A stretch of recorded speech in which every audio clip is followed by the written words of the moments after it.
Alright, so part 6 will cover updating the tables inside the Velocity database now that we've restored it on the target machine to support the new environment. Let's go ahead and jump right into that. Now, before we can actually launch this database, we need to make a couple different changes to it. So the database is designed to work in the other environment that it was previously in. It will not work in this current environment because the domain name is different, the host name is different, user accounts, so on and so forth. So we're going to go ahead and run a new query on the Velocity database. And we are going to use our migration script here. And the migration script will be found in our Confluence page with some instructions. So we'll go ahead and paste that in here, scroll to the top. We've got some instructions, and we've got a couple set statements that we need to modify to fit our needs. So we'll go ahead and have a command prompt open. We'll type in host name.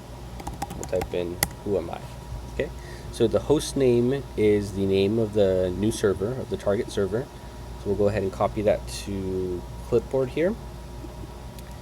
So where it says set at new, we're going to leave the single quotes, and we're going to replace that with the host name of our target machine. The SQL Server instance name is going to be shown right here at the top left. So we have the host name is win svr25-1 /Identiv. We'll go ahead and fix that here. Okay, so going back up to set operator name. So right here, it's currently set to the default administrator. We are actually going to change that to my username. So Ibaena. All right. We'll want to confirm that our app path is correct. So this is the directory in which Velocity was installed. So we'll go ahead and just double check that that is correct. So we have our C drive, program files x86, Identiv, Velocity, and here we have Velocity installed. So we'll leave that default here. Our domain. So we're going to go ahead and switch that to the NetBIOS domain name. So in this case, it's called edlab. Copy that to clipboard here. All right. And a couple more things. So right here, it's asking for the name of the Velocity users, Velocity Services account, and Velocity Services group.